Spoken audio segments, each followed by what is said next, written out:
Selamat sore, Saudara. Mahkamah Konstitusi menerima gugatan uji materi yang meminta MK melarang keluarga Presiden dan Wakil Presiden yang sedang menjabat mengikuti kontestasi Pilpres. Mengapa gugatan ini diajukan? Itu akan kami hadirkan sebagai diskusi utama kami kali ini, dan menemani waktu jelang dan berbuka puasa nanti, Sapa Indonesia Malam juga bakal menghadirkan ragam menu yang pastinya bisa jadi referensi Anda berbuka puasa di hari ini di berbagai daerah di Nusantara. Kami menyapa Anda di hari Jumat 27 Februari 2026. Saya Tifal Solesa. Dan saya Audrey Chandra. Kita buka Sapa Indonesia Malam hari ini.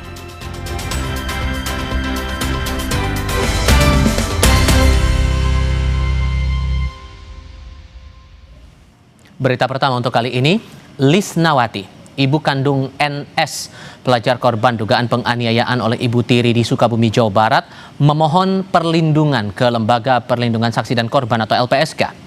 Lisnawati bersama kuasa hukumnya datang ke kantor LPSK di Ciracas, Jakarta Timur pada Jumat siang.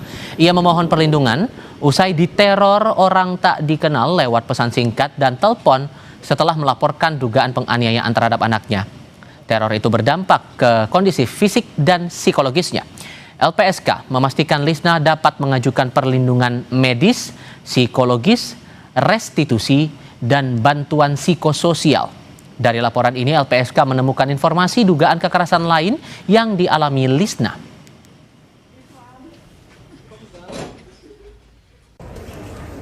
Setelah adanya pelaporan tersebut, ternyata Ibu Lisna mengalami banyak ancaman-ancaman baik secara WA, ya, telepon, dan juga beberapa orang yang selalu menghubungi Ibu Lisna dan itu mengganggu situasi psikologisnya Ibu Lisna. Respon kami adalah bukan hanya sekedar pembunuhan adalah sebagai akhir dari penganiayaan, tetapi jauh sebelumnya telah ada satu tindak pidana yaitu kekerasan dalam rumah tangga.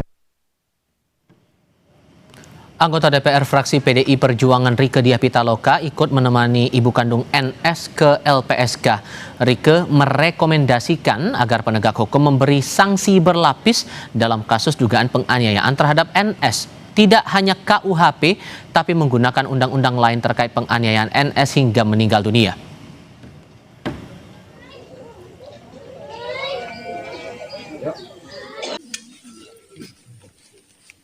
Bukan intervensi, rekomendasi. Bukan hanya dikenakan sanksi KUHP atau ditambah sepertiga karena hubungan orang tua. Tapi sekali lagi kita akan terus berupaya memberikan dukungan kepada aparat penegak hukum, kepada jaksa, kepada hakim, agar dalam proses persidangan nanti sanksinya berlapis, tidak hanya berdasarkan KUHP, tapi juga berdasarkan undang-undang kekerasan dalam rumah tangga, juga ditambah berdasarkan undang-undang tentang perlindungan anak. Informasi dari petugas patroli Taman Nasional Tesonilo menemukan seekor anak gajah mati di Kabupaten Pelalawan, Riau. Polisi temukan bekas jeratan pada kaki gajah. Anak gajah ini, Saudara, diperkirakan sudah mati sepekan lalu. Dalam penyelidikan Polda Riau, polisi temukan adanya bekas jerat di kaki gajah. Namun polisi masih menunggu hasil nekropsi untuk mengetahui penyebab kematian gajah. Polisi juga memburu pelaku jika ditemukan adanya unsur kesengajaan yang menyebabkan kematian anak gajah. Hasil sementara kaki gajah tersebut ada bekas jeratan dan talinya juga masih utuh.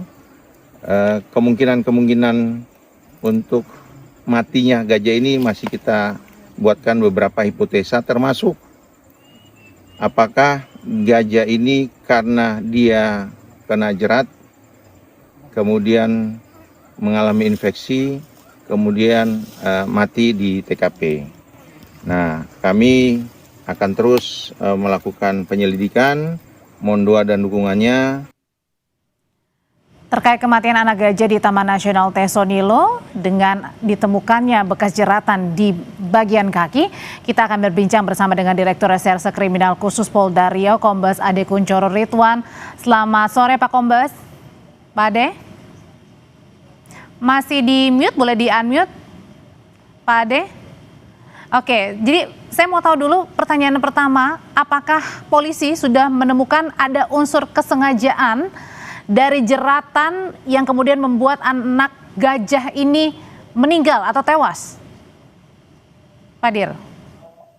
Baik, terima kasih atas waktunya. Kemarin memang kami bersama Bapak Kapolda. Pak Dir, mohon maaf boleh dibesarkan untuk volume suaranya? Karena kita tidak mendengar suaranya Pak Dir.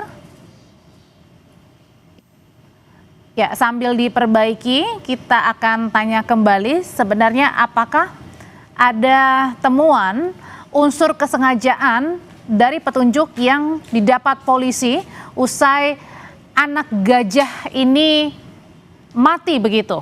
Dan ditemukan adanya bekas jeratan di bagian kaki anak gajah ini. Pak Dir? Baik, Pak. Ya, silakan Pak Dir. Jadi ada unsur kesengajaan nggak sih? Gini Pak, kemarin memang kami ke TKP bersama Bapak Kapolda, bersama Ditkrim bersama juga dengan Kabid Lapor, juga dengan Kepala BKSDA wilayah Riau. Ya. Termasuk dari dokter hewan yang menangani nekropsi, dokter hewan dari Balai TNTN. Jadi hasil dari nekropsi atau bedah terhadap mayat gajah itu ditemukan memang satu buah tali jerat kaki yang berada di kaki depan sebelah kiri, ya. Kemudian untuk isi perut dari gajah atau organ dalam dari gajah ini sedang diuji secara laboratoris di Balai Besar BKSDA. Untuk kesimpulan awal dari kami bahwa penyebab sementara kematian dari anak gajah tersebut adalah infeksi yang bersumber dari bekas luka kaki gajah yang terkena jerat.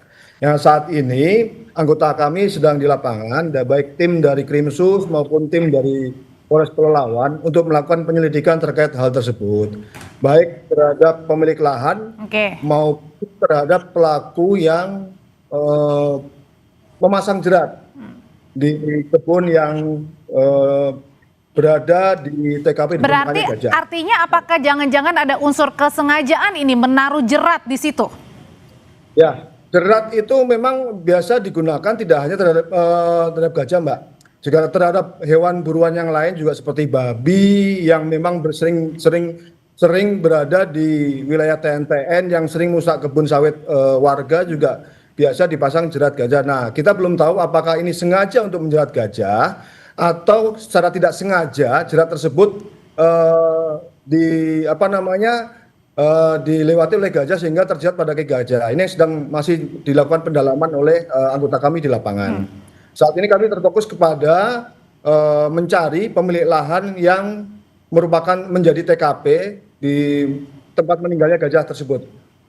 Oke, tapi kan ini kan anak gajah ini berada di Taman Nasional Tesonilo ya, artinya bukannya seharusnya hewan-hewan seperti gajah ini kemudian juga harusnya dilindungi, kemudian tidak ada jeratan yang sehingga membuat anak gajah ini kemudian tewas atau mati, Pak Dir? Ya betul Mbak, di Taman Nasional Tesonilo ini memang seharusnya tidak ada orang yang melakukan kegiatan usaha perkebunan, dan fakta yang kita temukan kemarin, ternyata lahan tersebut sudah dirambah oleh masyarakat yang digunakan untuk perkebunan sawit. Dan ini yang sedang kami cari, siapa pemilik lahan tersebut. Nanti akan kita telusurin apakah memang yang bersangkutan yang sengaja memasang jerat untuk hewan yang biasa keluar masuk di kebun yang bersangkutan. Nanti kita akan terapkan apakah ada unsur kesengajaan atau unsur kelalaian, itu Mbak. Berarti ada dua dong Pak dugaannya. Kalau gitu tadi adalah alih fungsi ya dari Taman Nasional, yang kedua ya, tadi ada jerat. Nah kalau gitu mudah Pak Dir untuk menemukan atau mengetahui siapa pemilik lahan ini yang mengubah tadi harusnya Taman Nasional berubah jadi alih fungsi. Ya, sekarang masih dalam pendalaman dari anggota saya di lapangan, Mbak. Untuk identitas pemilik kita sudah tahu, tapi sedang kita dalami lagi. Di situ memang ada berapa orang yang tinggal atau seperti apa di kawasan Taman Nasional Tesonilo itu? Kalau untuk TKP meninggalnya gajah itu tidak ada yang tinggal di situ Mbak, menetap. Jadi fungsinya hanya sebagai kebun saja. Jadi kita sudah mencari pemilik lahannya, nama sudah kita dapat, sedang kita cari yang bersangkutan berdomisili di mana. Oke, Pak Dir, ini kan kalau kita lihat di visual kan kawasan Tesonilo ini sangat luas ya hamparannya begitu ya. Nah, ini adakah pihak-pihak yang mengawasi begitu supaya tidak ada tadi alih fungsi, apalagi tadi ada jeratan sehingga membuat anak gajah yang harusnya dilindungi ini justru mati? Ada Mbak, di Taman Nasional Tesonilo itu ada namanya Balai Balai Taman Nasional Tesonilo di bawah BKSDA Riau, kemudian di bawah Kementerian Kehutanan. Di situ memang ada kantornya, ya. Ada 2 lokasi, ada di Taman Nasional Tesonilo, jadi pos 1 dan pos 2 yang memang bertugas untuk mengawasi Taman Nasional Tesonilo tapi memang keterbatasan dari personil polisi hutan yang tidak bisa mengcover seluruh wilayah Taman Nasional Tesonilo yang seluas 81.000 hektar. Oke, jadi di kawasan Tesonilo itu ada berapa gajah Pak saat ini di sana? Ada datanya? Data mungkin nanti bisa dikonfirmasi ke teman-teman dari Balai Besar Konservasi Sumber Daya Alam Wilayah Riau khususnya, atau ke Balai TNTN yang mungkin mereka lebih punya data akurat terkait dengan jumlah populasi gajah, Mbak. Oke, jadi saat ini juga masih dicari ya siapa pemilik lahannya, kemudian juga kenapa ini jeratannya masih ada di sana berarti ya Pak Dir ya. Tapi dugaannya apa? Mengarah kemana sebenarnya Pak Dir? Ya, kita belum bisa berandai-andai, nanti kami menunggu hasil hasil penyelidikan anggota di lapangan, Mbak. Oke, ada 2 yang perlu diinvestigasi polisi. Yang tadi pertama adanya jeratan, yang kedua adalah tadi perubahan alih fungsi dari Taman Nasional Tesonilo menjadi kawasan alih fungsi lahan yang kemudian digunakan tidak sebagaimana mestinya. Terima kasih Direktur Reserse Kriminal Khusus Polda Riau Kombes Ade Kuncoro Ridwan. Selamat sore, Pak Dir. Selamat sore, Mbak. Kita beranjak ke topik lainnya, Saudara. Ratusan roti untuk menu makan bergizi gratis ditemukan berjamur saat akan dibagikan ke sekolah di Blora, Jawa Tengah. Roti akhirnya dikembalikan ke pihak SPPG. Temuan roti berjamur diketahui saat akan dibagikan ke penerima manfaat di SMP Negeri 5 Blora.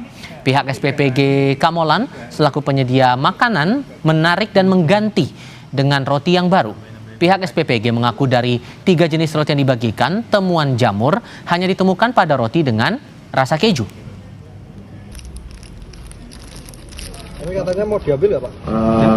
Menerima komplain dari pihak sekolah untuk evaluasi bagi kita, karena kita kan juga nggak tertutup lah akan adanya evaluasi dari pihak sekolah. Untuk yang belum pulang itu mohon untuk rotinya yang berjamur itu dikumpulkan dan nanti akan diganti oleh pihak dapur. Nah, bagi yang sudah pulang itu nanti bakal kita ganti di hari pengiriman selanjutnya. Anggota DPR dari fraksi PDI Perjuangan mengungkap anggaran makan bergizi gratis diambil dari anggaran pendidikan. Dalam konvers Rabu kemarin, Wakil Ketua Komisi 10 DPR dari fraksi PDIP menyebutkan program MBG mengambil alokasi 20% dari anggaran pendidikan sebesar 223 triliun rupiah. Menurut Ketua DPP Bidang Kehormatan PDIP yang juga merupakan anggota DPR Komarudin Watubun, anggaran MBG harusnya dipisah dari anggaran pendidikan. Sebab anggaran pendidikan harus fokus pada pemenuhan kebutuhan fasilitas pendidikan, gaji guru dan gaji guru honorer hingga biaya sekolah siswa tak mampu. Terjadi sangat signifikan dan kami upayakan. Tujuan Pak Presiden itu baik ya, MBG itu, tapi pelaksanaannya yang harus ditertibkan, harus dipisahkan. Nanti karena saya tidak di komisi yang ini tidak terlalu paham, tapi paling tidak pendidik ini nanti berdampak kepada pendidikan. BG ini kan bicara soal makan, soal gizi. Dana pendidikan bicara soal biaya orang sekolah, buat gaji guru, buat gaji segala macam. Para menteri itu harus betul-betul jujur terhadap presiden. Jadi jangan semua bilang Pak Presiden ini bagus-bagus. Belum tentu juga di bawah bagus. Di lain pihak, Sekretaris Kabinet Teddy Indrawijaya membantah polemik makan bergizi gratis mengurangi anggaran pendidikan. Teddy bilang itu narasi keliru. Ia mengklaim pembangunan sekolah bertambah di era Presiden Prabowo, salah satunya lewat program sekolah rakyat. Teddy juga bilang pemerintah telah merenovasi ribuan sekolah sepanjang tahun 2025. Apakah program makan bergizi ini mengurangi program pendidikan? Oke, saya jawab tidak. Faktanya tidak ada program strategis pendidikan dari periode sebelumnya yang tidak berjalan sekarang. Tidak ada program dari periode sebelumnya yang dihentikan. Semuanya berjalan. Semuanya berjalan, bahkan ditambah. Beralih ke informasi dari Jaksa Penuntut Umum menuntut Direktur Eksekutif Lokataru Foundation Del Pedro Marhain 2 tahun penjara atas dakwaan hasutan unjuk rasa berujung ricuh pada akhir Agustus 2025. Pihak Jaksa Penuntut Umum juga menuntut hukuman yang sama terhadap 3 terdakwa lainnya. 3 terdakwa tersebut yakni staf Lokataru Muzaffar Salim, admin media sosial Gejayan memanggil Syahdan Hussein, dan mahasiswa Universitas Riau Karik Anhar. Jaksa menyampaikan tuntutan 2 tahun penjara terhadap para terdakwa di Pengadilan Negeri Jakarta Pusat Jumat siang. Menilai keempat terdakwa melanggar KUHP karena hasutan demonstrasi dengan narasi provokatif melalui media sosial. Pusat yang memeriksa dan mengadili perkara ini memutuskan yang pertama, menyatakan terdakwa 1 Del Pedro Marhain, terdakwa 2 Muzaffar Salim, terdakwa 3 Syahdan Hussein, dan terdakwa 4 Karik Anhar telah terbukti secara sah dan meyakinkan bersalah melakukan tindak pidana, terus serta melakukan tindak pidana di muka umum dengan lisan atau tulisan menghasut orang untuk melakukan tindak pidana atau menghasut orang untuk melawan penguasa umum dengan kekerasan. Pelanggaran pasal 246 junto pasal 20 C Undang-Undang Nomor 1 Tahun 2023 tentang KUHP sebagaimana dalam dakwaan penuntut umum. 2. Menjatuhkan pidana oleh karena itu kepada terdakwa 1 Del Pedro Marhain, terdakwa 2 Muzaffar Salim, terdakwa 3 Syahdan Hussein, dan terdakwa 4 Karik Anhar dengan pidana penjara selama 2 tahun dikurangi selama para terdakwa berada dalam tahanan. Usai sidang, Del Pedro Marhain menilai tuntutan jaksa tidak sesuai pada fakta persidangan. Del Pedro bilang saksi yang hadir dalam persidangan sudah menyatakan tidak merasa terhasut atas unggahan Del Pedro dan kawan-kawan terkait demo Agustus 2025 lalu. Tuntutan ini tidak mencerminkan fakta persidangan. Di dalam fakta persidangan jelas saksi-saksi yang dihadirkan oleh jaksa penuntut umum, saksi ahli juga menerangkan, semuanya jelas, saksi yang pendemo, saksi anak menerangkan tidak ada yang terhasut oleh unggahan-unggahan kami. Tidak ada yang terajak oleh unggahan-unggahan kami. Dan mereka tidak merasa terhasut oleh postingan itu. Bahkan ada yang mengatakan tanpa adanya flyer tersebut mereka akan tetap aksi unjuk rasa. Kemudian ahli juga menerangkan, ahli-ahli menerangkan bahwa tidak boleh atau tidak bisa dibebankan satu peristiwa kerusuhan hanya oleh satu faktor tanpa tidak melihat faktor lainnya. Polisi menangkap pelaku penganiayaan mahasiswi di Riau. Polisi menyebut pelaku sudah merencanakan aksinya dengan membawa 2 senjata tajam. Polisi menyebut saudara pelaku memang telah mengenal dan sempat berhubungan dekat dengan korban. Namun pelaku merasa diabaikan oleh korban yang sedang fokus menyelesaikan skripsinya. Pelaku akhirnya merencanakan penganiayaan kepada korban dengan membawa 2 senjata tajam hingga menyerang korban saat sedang menunggu jadwal ujian.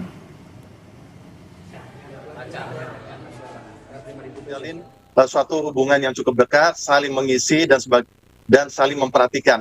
Namun karena memang konsentrasi daripada mahasiswi saudari korban ini adalah saudari Farah ini sangat konsentrasi untuk persiapan ujian akhir atau skripsi ini, tersangka merasa kurang diperhatikan. Intinya seperti itu. Sudah merencanakan membawa 2 senjata tajam berupa parang dan kapak. Dan pada saat kejadian di pagi hari tersebut, pelaku menyerang korban, saudari Farah itu dengan menggunakan parang yang mengakibatkan 3 luka, yaitu di bagian kepala, kemudian di daerah tengkuk, dan juga di lengan ataupun di pergelangan tangannya. Sementara pihak kampus Universitas Islam Negeri Sultan Syarif Qasim berjanji menerapkan sanksi tegas kepada mahasiswa yang melakukan penganiayaan kepada rekannya. Pihak kampus prihatin dan tak menyangka aksi brutal terjadi di lingkungan kampus. Mengantisipasi kejadian serupa, kampus UIN Sultan Syarif Kasim bekerja sama dengan sejumlah pihak bakal meningkatkan kewaspadaan di lingkungan kampus. Kami komitmen untuk menegakkan kode etik di kampus dan kami menyerahkan proses hukum sebesar-besarnya dan setransparan-transparannya kepada pihak berwenang. Mungkin demikian. Kampus secara internal memiliki aturan kode etik, tetapi jika dia kasus kriminal, biasanya otomatis mahasiswa ini akan mendapatkan hukuman terberat secara etis. Tren buka puasa bersama di hotel semakin populer dan jadi pilihan banyak orang selama Ramadan. Kami punya laporannya sebentar lagi, jangan kemana-mana.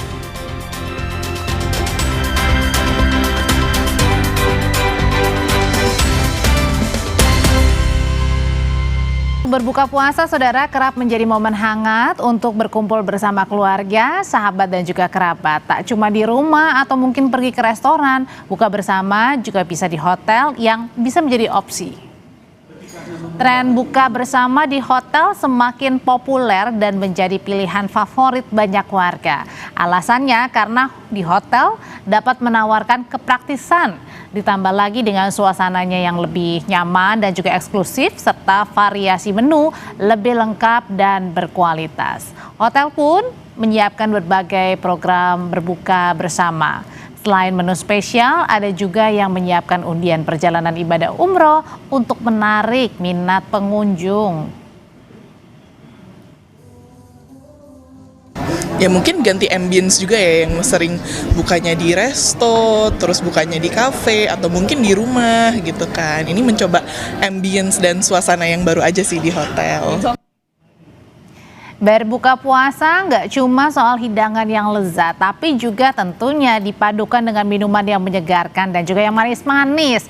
Di Bandung, Jawa Barat ini terkenal dengan es campur Oyen. Nah, di sini ada es campur Pak Oyen. Jadi salah satu takjil favorit warga. Rasanya manis, udah gitu segar.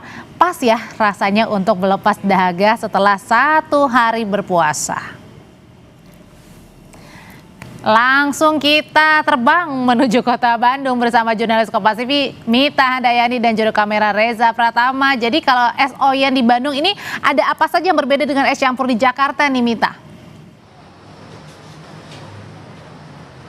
Wah, selamat malam Audrey. Memang untuk es campur yang ada di Bandung ini berbeda pastinya dengan yang ada di Jakarta. Karena tempat saya berdiri atau tempat saya berada ini, es campurnya itu bukan es campur biasa. Ini perpaduan buah-buahan, ada mulai dari nangka, alpukat, kelapa, lalu juga ada pacar Cina, dan ini yang paling membuat saya tertarik dan membuat warga Bandung bahkan luar kota tertarik untuk datang ke tempat es campur ini, karena es campur ini adalah merupakan pelopor yang sudah ada sejak tahun 1962 di kota Bandung. Jadi memang untuk masalah rasa ini tidak diragukan lagi, karena memang di sini sudah sangat legend ya di kota Bandung. Bahkan untuk wisatawan juga wajib kalau ke Bandung itu makan es campur Pak Oyen. Nah, tadi saya sudah pesan untuk es campurnya. Jadi ini saya tinggal menunggu nih Audrey untuk berbuka puasa dengan es campur yang sangat bisa melegakan tenggorokan. Nanti beberapa menit lagi, mungkin sekitar 10 menit lagi.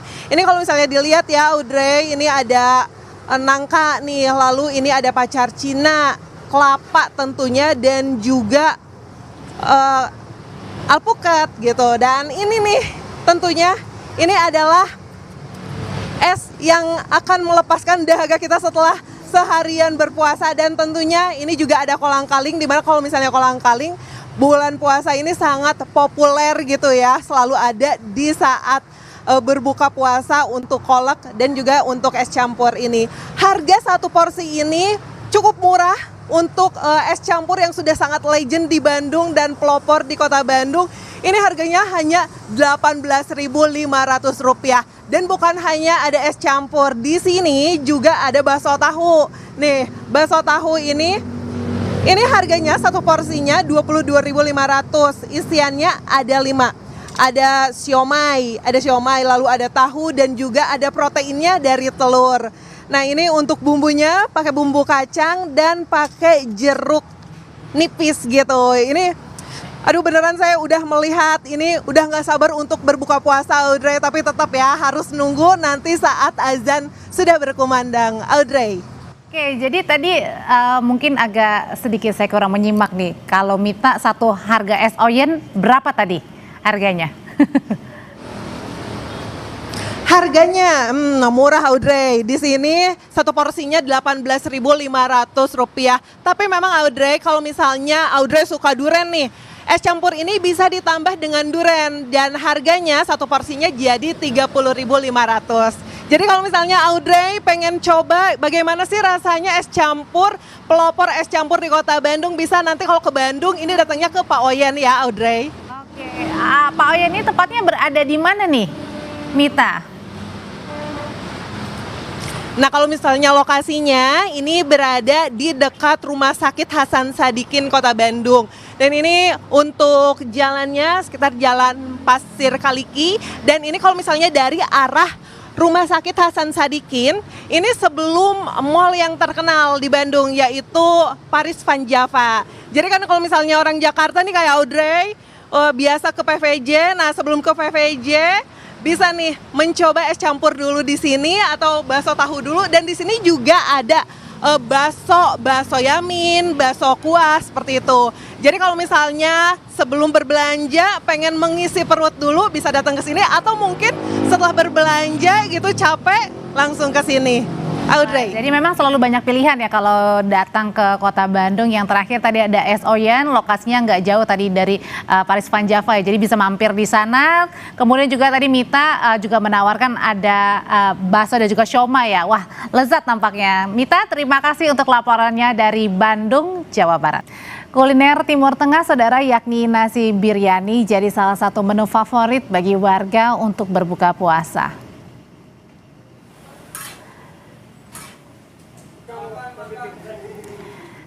Ini dia salah satu restoran makanan khas Timur Tengah di kawasan Ampel, Surabaya, Jawa Timur menjadi salah satu tempat berbuka puasa warga Surabaya. Di restoran inilah nasi biryani dimasak oleh juru masak dari Afghanistan. Perpaduan rempah seperti cengkeh, jintan, kayu manis, dan juga ketumbar menjadi ciri khas nasi biryani di restoran ini. Kombinasi daging kambing, ada juga daging ayam, dan irisan kurma serta kismis menambah kelezatan nasi biryani. Di bulan Ramadan, omset resto ini naik. Di hari biasanya resto ini menghabiskan 650 hingga 700 porsi nasi biryani. Nah, khusus di bulan Ramadan ini dalam satu harinya ternyata mencapai 800 hingga 900 porsi.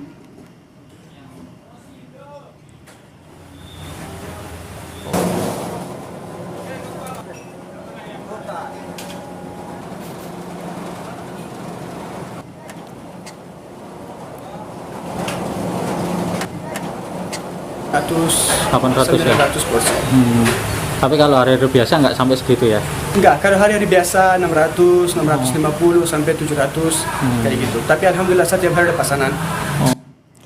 Presiden Prabowo Subianto, saudara, diundang berbuka puasa oleh Presiden Uni Emirat Arab Sheikh Mohammed bin Zayed Al Nahyan atau MBZ.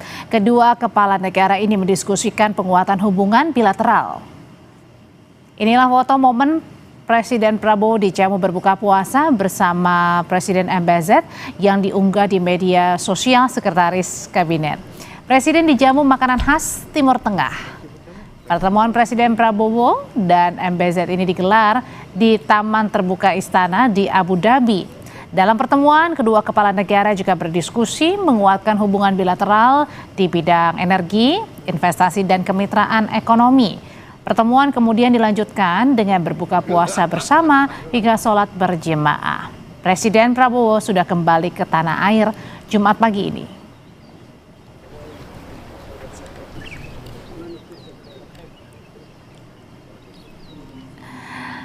Selain nasi biryani, ada juga nih seafood atau makanan laut yang menjadi salah satu santapan berbuka favorit bagi warga Makassar. Sesaat lagi kita ke sana ya.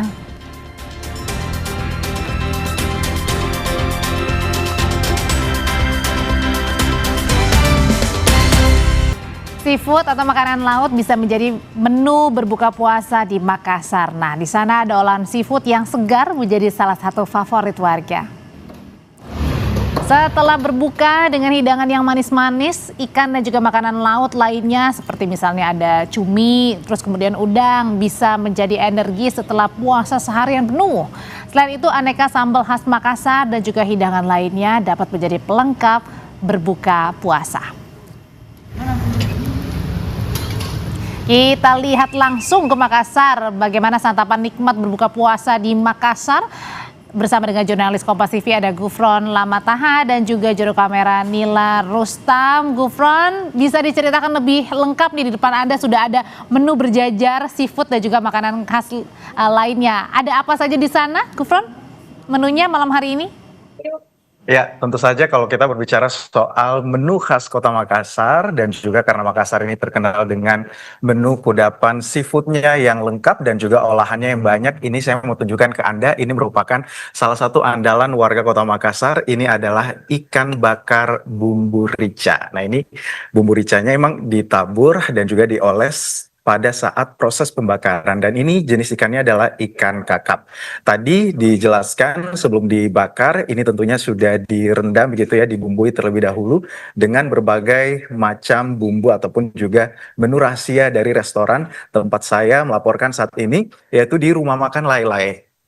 Kemudian dibakar setengah matang, terus kemudian juga sambil dioleskan dengan bumbu ricanya, kemudian dibakar lagi hingga matang. Nah, di sampingnya ini saya ingin tunjukkan ke Anda lagi andalan menu favorit warga Kota Makassar lainnya untuk seafood. Ini adalah ikan baronang yang telah dibakar dan namanya adalah ikan bakar bumbu parape. Memang kalau dilihat secara warna ini agak kontras ya, karena ini didominasi warna hitam, sedangkan tadi bumbu rica didominasi oleh warna merah dari cabai rawitnya. Sedangkan ini didominasi warna hitam ini karena rasanya manis dan juga dari bumbu kecap. Selain itu juga ada banyak sekali di sini hidangan sambal, terus kemudian juga kerang-kerang yang setelah dibakar dengan bumbu balado. Selain ikan ada juga cumi. Nah, ini juga masih hangat-hangat banget, udah siap disantap untuk makan malam. Terus kemudian tentunya di Kota Makassar itu yang tidak lengkap ini adalah teman untuk makan ikannya. Walaupun ikannya sudah dibumbui dengan ikan parape ataupun juga ikan rica-rica, ini ada berbagai macam jenis sambal. Ini seperti yang saya tunjukkan kepada Anda, ini adalah sambal racak mangga, ini juga khas Makassar. Ini rasanya adalah dari bawang, terus kemudian juga rasa asamnya dari mangga. Di sampingnya ini adalah bumbu sambal mata. Nah, ini bumbu-bumbuan mentah dari tomat mentah, terus kemudian juga cabai rawit, ada untuk rasa-rasa asamnya ini juga ada dari jeruk nipis. Terus kemudian saya akan langsung mencoba makanan yang paling andalan di sini. Saya akan coba, ini adalah ikan bakar rica. Tentunya kita sudah ambil, saudara. Jangan lupa kita oleskan kepada bumbu ricanya yang melimpah supaya bisa menggugah selera. Wah, ini mantap nih. Buka puasa, kita langsung makan dengan olahan ikan yang segar-segar. Kita makan ya. Bismillah.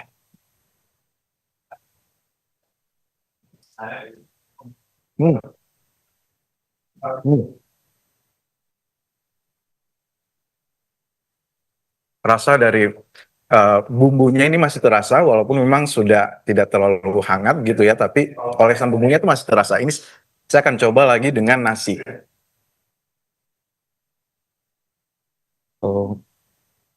Jangan lupa saudara pakai bumbu sambalnya. Bagi Anda yang suka sambal, ini boleh tambahin lagi ekstra sambal yang sudah diberikan.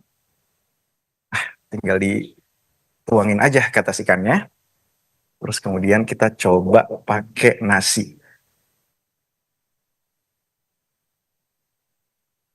Oke. Kita makan ya. Bismillah.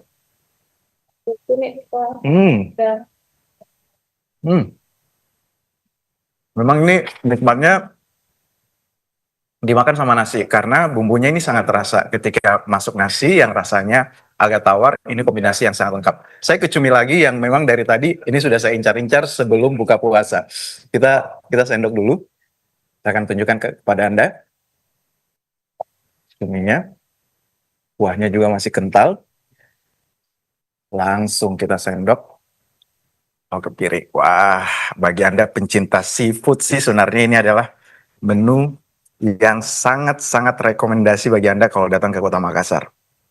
Ini saya mau campur dengan sedikit sambal matanya juga biar ada sensasi pedas dan juga sensasi dari jeruk nipis. Kita makan lagi, campur pakai nasi. Bismillah.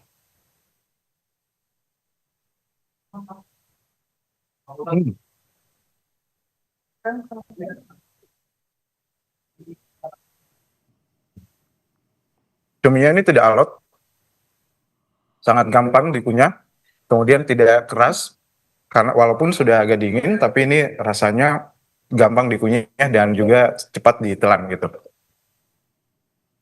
Nah, ini juga yang saya mau tunjukkan ke Anda adalah kerang. Ini kerangnya sudah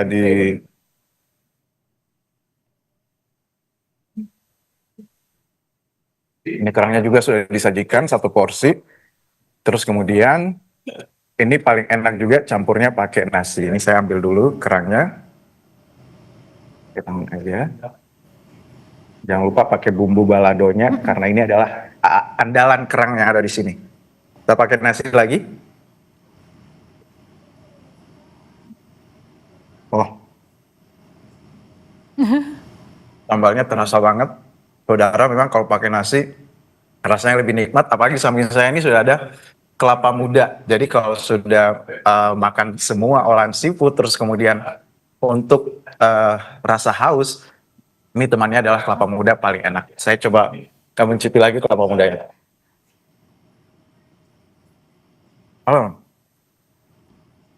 Oke. Silakan kita perlihatkan lagi, ini berbagai macam olahan makanan. Jadi kalau Anda ke Kota Makassar, silakan datang dan juga makan olahan seafood yang ada di Kota Makassar dengan berbagai sambalnya. Kembali ke Anda di studio. Aduh, ini sih menunya enak-enak semua ya, Gufron ya. Jadi kayaknya menu banyaknya ini di malam hari bisa untuk besok waktu untuk berpuasa ya, maksudnya adalah pada saat pagi-paginya untuk makan dulu. Oke, kalau gitu terima kasih Gufron laporannya dari Makassar, Sulawesi Selatan. Saya tinggalkan laporan ini biar Gufron lebih enak lagi makannya. Tetap bersama kami di Sapa Indonesia Malam. Saudara, Mahkamah Konstitusi menerima gugatan uji materi yang meminta MK melarang keluarga atau Presiden dan juga Wakil Presiden yang sedang menjabat maju menjadi capres-cawapres. Usai jeda, Tifal Solesa akan kembali dengan informasinya.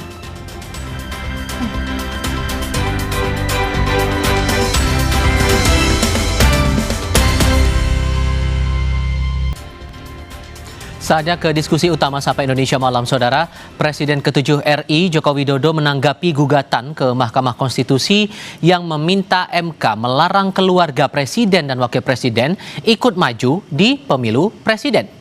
Jokowi bilang siapapun warga negara punya hak untuk mengajukan gugatan. Jokowi tidak mempermasalahkan adanya gugatan ke MK yang meminta keluarga Presiden dan Wapres tidak boleh ikut Pilpres. Menurutnya, semua warga negara Indonesia berhak untuk mengajukan gugatan. Ia meminta semua pihak menunggu apa yang akan diputuskan nanti oleh MK atas gugatan itu. Presiden dan Wakil Presiden tidak bisa ikut Pilpres. Setiap individu, setiap warga negara itu memiliki kedudukan konstitusional yang sama. Jadi setiap orang bisa mengajukan uji materi ke MK mengenai apapun yang berkaitan dengan undang-undang. Nah, ini kita tunggu saja proses di MK. Nanti keputusan MK itu yang harus kita hormati. Ya. Sebelumnya, Saudara, Mahkamah Konstitusi menerima pendaftaran atau registrasi gugatan uji materi yang meminta Mahkamah melarang keluarga atau semenda Presiden dan Wakil Presiden yang sedang menjabat maju menjadi capres-cawapres. Gugatan diajukan oleh dua advokat yakni Raden Nuh dan Dian Amalia. Dua advokat mengajukan gugatan yang meminta Mahkamah Konstitusi melarang keluarga presiden dan wakil presiden yang sedang menjabat untuk ikut mencalonkan diri di pemilu presiden. Menurut mereka dalam permohonan, tidak adanya pembatasan dalam undang-undang membuat Pilpres rawan konflik kepentingan, kesempatan melakukan nepotisme, hingga tekanan kekuasaan di dalam Pilpres.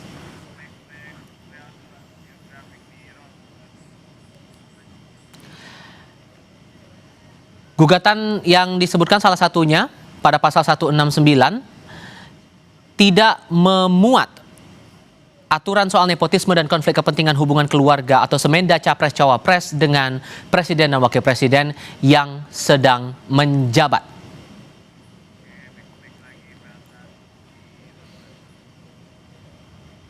Dan karena itu, dalam permohonannya, pemohon meminta Mahkamah Konstitusi menegaskan capres-cawapres wajib bebas konflik kepentingan dari hubungan keluarga atau semenda dengan presiden dan wakil presiden yang sedang menjabat.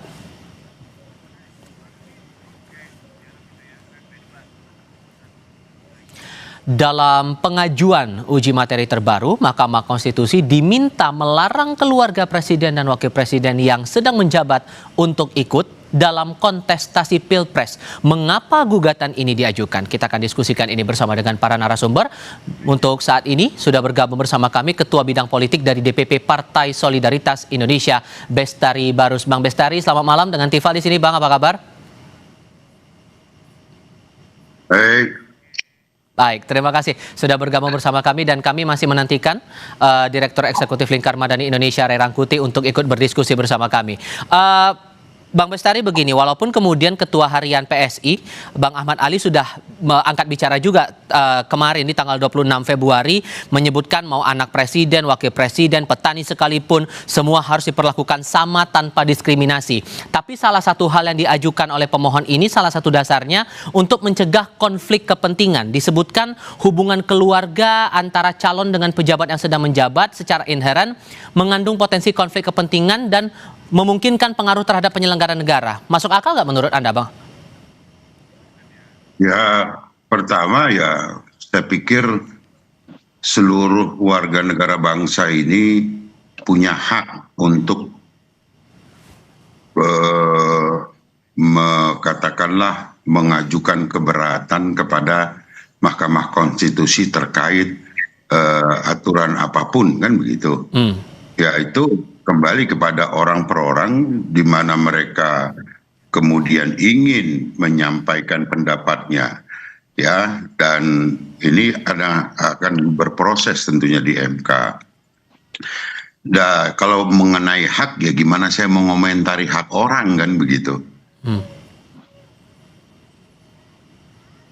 Oke, sehingga kalau yang kemudian, silakan dilanjutkan, Bang. Kalau dikatakan konflik kepentingan, ya itulah nanti yang harus diuji oleh Mahkamah Konstitusi, seperti itu dia. Nah, tapi sebetulnya kalau dikatakan yang menjadi alasan adalah rentan digunakannya pengaruh-pengaruh kekuasaan terhadap keluarga dan sebagainya yang mencalonkan sebagai capres atau cawapres ketika ayahnya masih presiden. Lantas yang menjadi pertanyaan tentu bagaimana kalau presiden mau maju ke periode kedua, seluruh perangkat negara ini ada di badannya gitu. Kalau itu bagaimana? Apakah nanti akan merembet ke sana gitu? Presiden periode pertama nggak boleh nyalon di periode kedua. Ya, saya kira ini nanti itu pun hanya sebagai pengayaan saja. Nanti kita serahkan kepada Mahkamah Konstitusi bagaimana mereka memutuskan. Sebetulnya juga ada unsur yang dikhawatirkan oleh pemohon ini akan mengandung risiko ketidaknetralan aparatur, sehingga terlalu kejauhan nggak menurut Anda kalau ada kekhawatiran sedemikian, Bang? Iya. Saya sepakat dengan itu. Saya paham itu. Namun yang lebih luar biasa adalah ketika presiden nyalon di periode kedua, apa nggak semuanya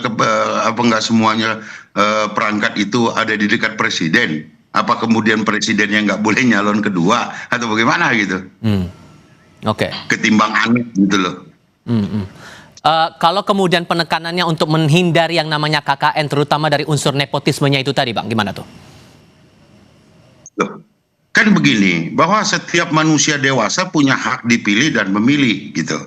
Kalau itu digugurkan, ada kecuali anak presiden nggak boleh jadi capres, kecuali anak anggota DPR nggak boleh jadi anggota DPR mencalonkan. Nah, itu mungkin bisa menjadi rujukan. Tetapi selama bahwa setiap kita itu punya hak dipilih dan memilih dan memenuhi standar aturan yang ditetapkan oleh penyelenggara, ya silakan kalau ada yang mau menguji, kan begitu. Oke. Kita coba cek dulu. Tampaknya Bung Ray Rangkuti dari Lingkar Madani Indonesia sudah bergabung bersama kali. Bung Ray dengan Tifal di sini, suara saya terdengar, Bang? Terdengar jelas. Apa kabar, Bung? Oke, terima kasih sebelumnya sudah bergabung bersama kami. Di salah satu poin yang diajukan oleh pemohon ini ada kekhawatiran masalah equality before the law dalam arena politik. Itu salah satu poin selain masalah konflik kepentingan itu, Bung Ray. Tapi dari Ketua Harian PSI juga menyinggung justru dengan pembatasan seperti ini malah melanggar prinsip kesetaraan hak warga negara dalam demokrasi. Anda di poin mana melihat laporan ini? Kan kalau dinasti politik ini sudah pernah kita larang kan?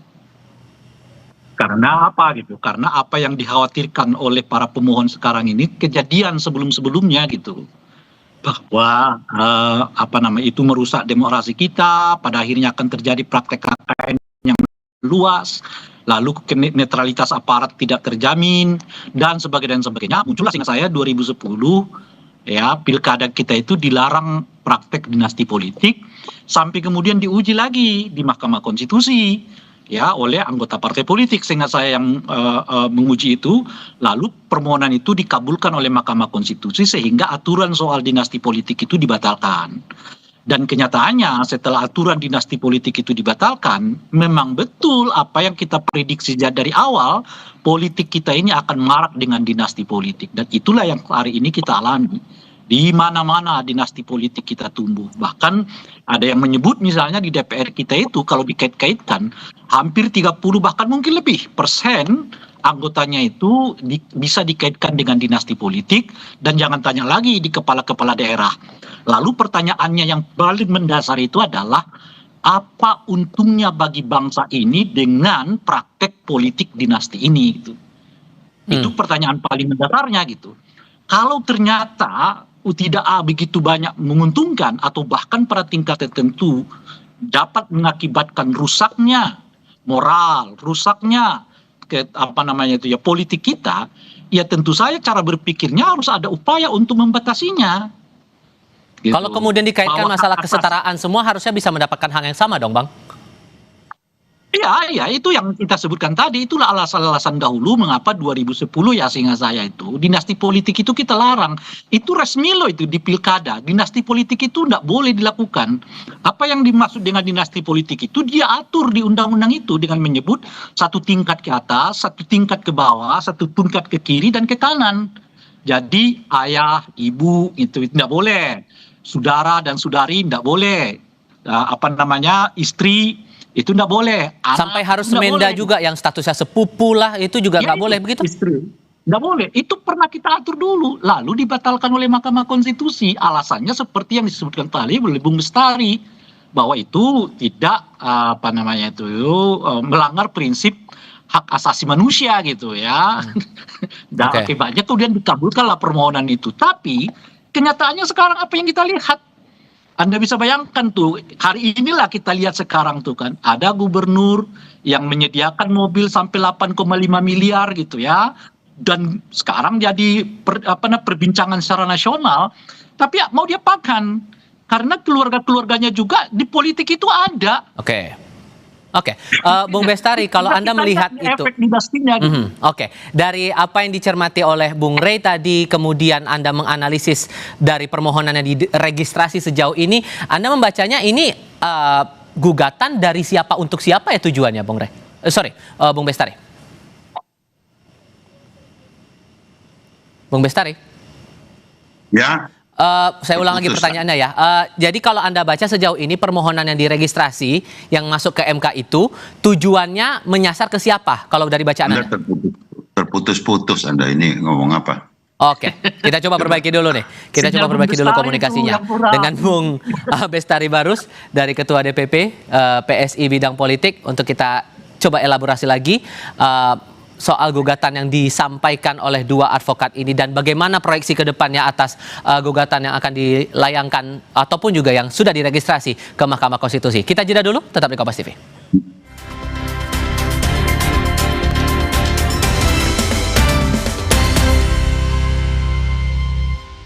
Bung Bestari, terlepas bahwa ini semua ada, ya semua orang bisalah mengajukan gugatan ke Mahkamah Konstitusi. Tapi kalau melihat permohonannya ini dari PSI sendiri melihat bahwa tujuannya ini buat disasar kepada siapa dan buat apa gitu?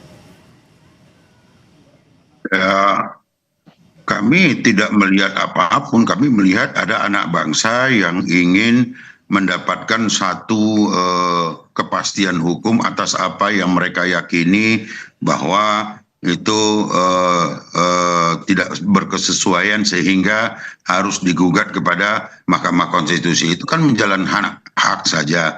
Kalau dikait-kaitkan nanti melebar-lebar nggak karuan, tapi paling tidak kami hari ini dengan adanya gugatan itu tentu seluruh anak bangsa ini perhatiannya kepada bagaimana nanti MK akan memutuskan. Kita tunggu saja. Saya kira itu. Kalaupun kemudian nanti dikabulkan kan akan memicu delegitimasi status nih Pak. Gimana tuh kalau ngelihat potensi kalau itu dikabulkan? Terhadap siapa dari PSI? Terhadap Gibran salah satunya yang akan maju lagi dan dari PSI kan juga sudah menyatakan sikap untuk mendukung Pak Prabowo dan Mas Gibran untuk maju. Emang kalau Gibran maju lagi kemudian dia anak presiden? Sehingga logika kan bukan. Sebelumnya anak presiden Pak Jokowi kan sebelumnya udah pernah menjabat sebagai presiden, Bang. Iya, kalau kita kan bicara ke depan. Emang kalau nanti Pak Gibran maju lagi atau Puan atau AHY berarti semuanya nggak boleh atau bagaimana gitu? Nah, sehingga logika itu tidak masuk dong ya kalau begitu? Ya nggak masuk. Makanya kami bilang kami tidak memperhatikan apapun daripada itu, hanya menunggu ada yang sedang melakukan gugatan terhadap sesuatu yang disebutkan berpotensi KKN. Ya silakan saja, itu kan hak dari anak bangsa ini. Ya kita memperhatikan apa nanti keputusannya sebagai warga negara taat hukum, PSI juga taat hukum, ya kita tunggu aja apa hasil dari MK nanti. Saya kira itu cukup ya. Oke. Kalau Bung Rey melihatnya nanti dinamikanya akan bagaimana saat gugatan ini akan diproses ke Mahkamah Konstitusi? Ya, sekarang mungkin perhatian orang belum banyak tertuju ke persoalan ini. Kita berterima kasih bahwa Kompas mau mengangkat ini menjadi isu ya, supaya masyarakat kita semua juga tahu dan mudah-mudahan bisa mengikuti secara seksama hasilnya gitu. Nah, dinamikanya sih bacaan saya ya, memang akan ada semacam keberatan dari para orang-orang partai politik yang umumnya memang menyukai dinasti politik ini gitu. Dulu kan dinasti politik ini dibuat lalu dibatalkan juga merupakan gugatan dari orang per orang dari anggota partai politik gitu loh. Artinya orang-orang di partai politik merasa kurang happy nih dengan ketentuan soal pengaturan dinasti politik itu. Nah makanya ketika ini diajukan kembali yang kurang lebih sebetulnya muatannya hampir sama dengan aturan yang kita buat dahulunya itu gitu. Nah saya kalau ditanyakan kira-kira gimana? Boleh jadi orang-orang di partai politik ya yang memang ramah dengan dinasti politik ini akan gerah. Nah pertanyaannya adalah apakah mungkin MK akan menerima satu gugatan di mana sebelumnya mereka telah membatalkan pasal yang dimaksud gitu. Meskipun nggak persis banget ya, karena saat itu kan berhubungan dengan pilkada. Kalau ini berhubungan dengan presiden gitu loh ya. Tapi kan semangatnya sama, ngatur soal dinasti politik gitu. Nah ini yang menurut saya menjadi salah satu pertanyaan besarnya.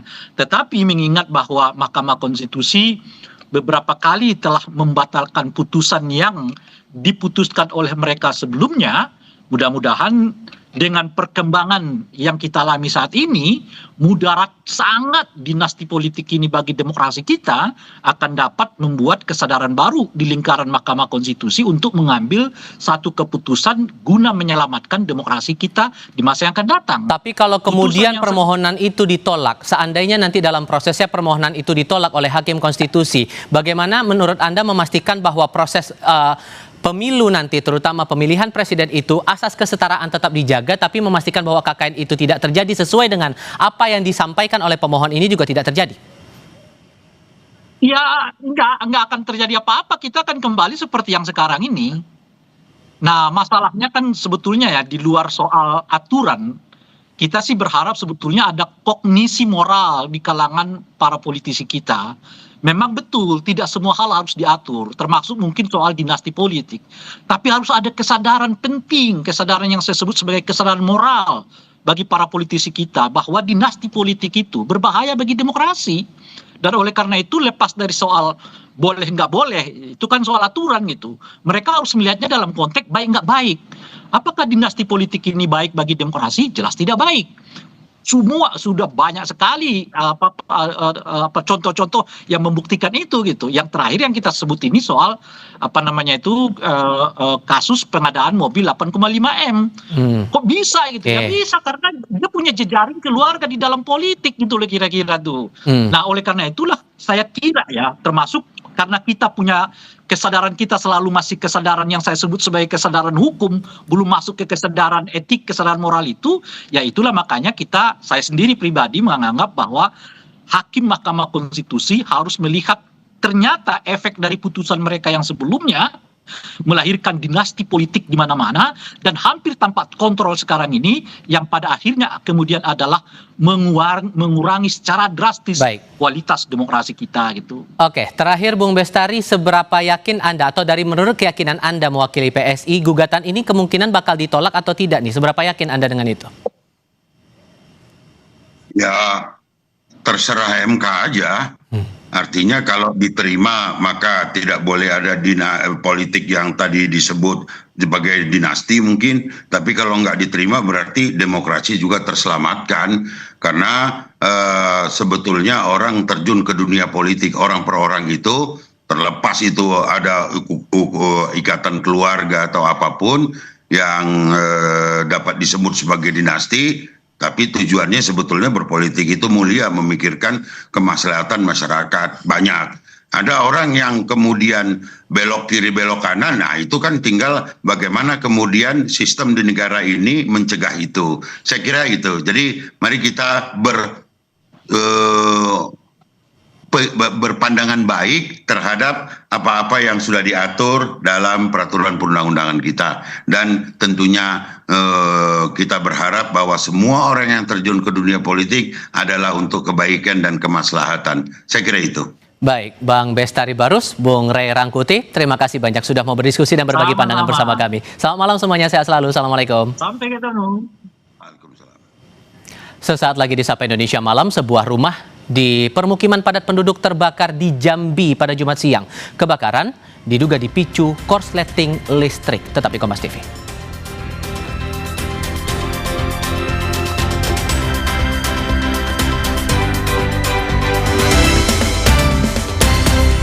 Saudara, sebuah rumah di permukiman padat penduduk terbakar di Jambi Jumat siang.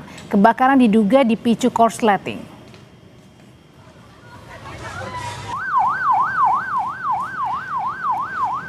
Kepulan asap hitam tebal menyelimuti kawasan padat penduduk di RT 09 Kelurahan Pematang Sulur, Kecamatan Telanai Pura, Kota Jambi. Memadamkan si jago merah, Dinas Pemadam Kebakaran menerjunkan 9 mobil pemadam kebakaran. Setelah 1 jam, api yang membakar rumah warga berhasil dipadamkan. Kebakaran diduga dipicu korsleting listrik dari bagian dapur rumah. Yang kami lakukan adalah dari korsleting listrik di bagian dapur bangunan non permanen, hingga pada saat itu ditemukan kepulan asap dan pemilik rumah melihat adanya api sudah membesar. Peristiwa lainnya, sebuah mobil jadi sasaran amuk warga usai menabrak sejumlah pengendara motor di Bekasi, Jawa Barat.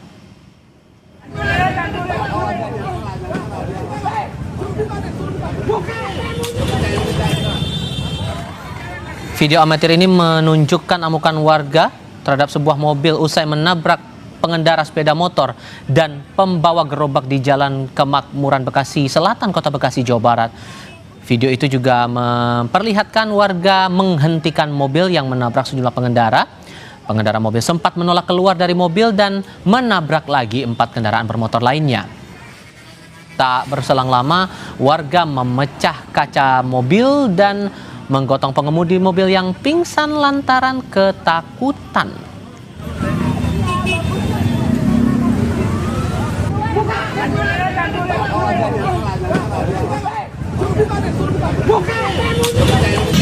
Terus ada ibu-ibu itu berdiri di tempat beton itu, langsung tendang, tabrak sekencang-kencangnya. Oh, mundur lagi terus? Nah, setelah mundur lagi, nabrak lagi motor, berapa motor sama mobil, maju lagi, nabrak gerobak. Nabrak gerobak, dia maju, nabrak motor lagi. Terus diamuk sama masa ya? Diamuk masa. Usai ditetapkan tersangka atas kepemilikan senjata api dan undang-undang lalu lintas, pengemudi mobil ugal-ugalan di Jalan Gunung Sahari kini ditahan di Polres Metro Jakarta Pusat. Setelah penyidikan mendalam soal temuan 2 bilah senjata tajam dan sepucuk senjata api mainan, pengemudi mobil ugal-ugalan yang melawan arah di Jalan Gunung Sahari, Jakarta resmi ditetapkan sebagai tersangka atas kepemilikan senjata tajam. Tersangka juga terbukti menggunakan plat nomor palsu dan dikenakan pasal Undang-Undang Lalu Lintas. Sengaja mengendarai mobil yang membahayakan orang lain dan menyebabkan korban luka.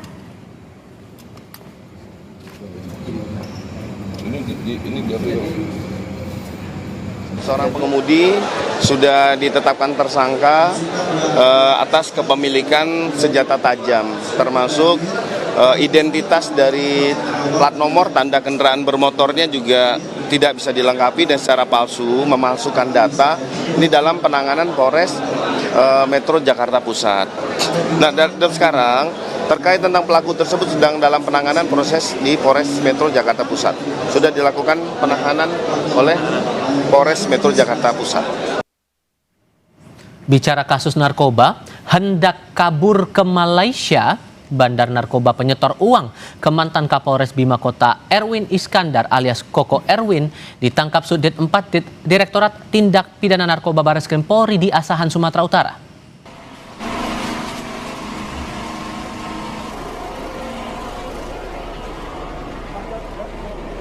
Subdit 4 Direktorat Tindak Pidana Narkoba Bareskrim Polri mengejar bandar narkoba di perairan Pematang Silo, Kecamatan Silo Laut, Asahan. Tersangka berencana kabur ke Malaysia menggunakan kapal nelayan. Ko Erwin merupakan DPO sejumlah kasus narkoba, salah satunya adalah bandar narkoba penyetor uang senilai 2,8 miliar rupiah kepada mantan Kapolres Bima Kota AKBP Didik Putra Kuncoro.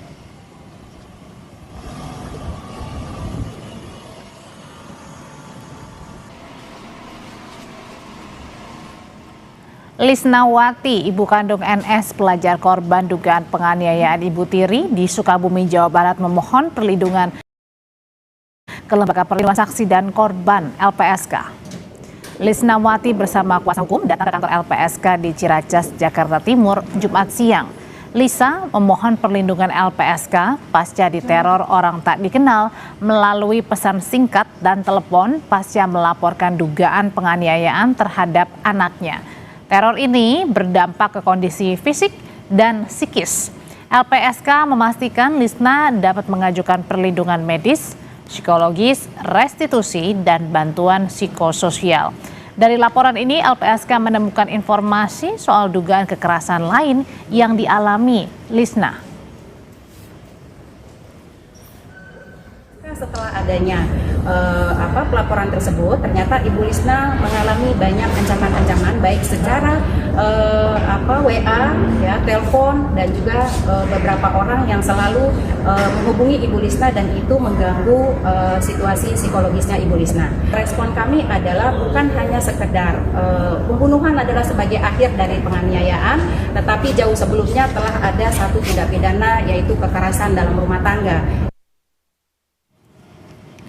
Anggota DPR Komisi 13 dari fraksi PDI Perjuangan Rieke Diah Pitaloka ikut menemani ibu kandung NS ke LPSK. Rieke, saudara, merekomendasikan agar penegak hukum memberikan sanksi berlapis dalam kasus dugaan penganiayaan terhadap NS.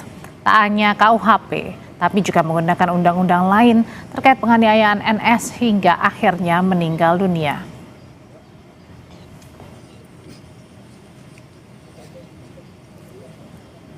Intervensi, rekomendasi, bukan hanya dikenakan sanksi KUHP atau ditambah sepertiga karena hubungan orang tua, tapi sekali lagi kita akan terus berupaya memberikan dukungan kepada aparat penegak hukum, pada jaksa, pada hakim, agar dalam proses persidangan nanti sanksinya berlapis, tidak hanya berdasarkan KUHP, tapi juga berdasarkan undang-undang kekerasan dalam rumah tangga, juga ditambah berdasarkan undang-undang tentang perlindungan anak.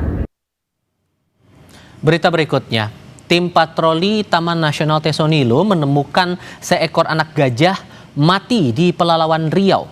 Polisi mendapati bekas jerat pada kaki gajah.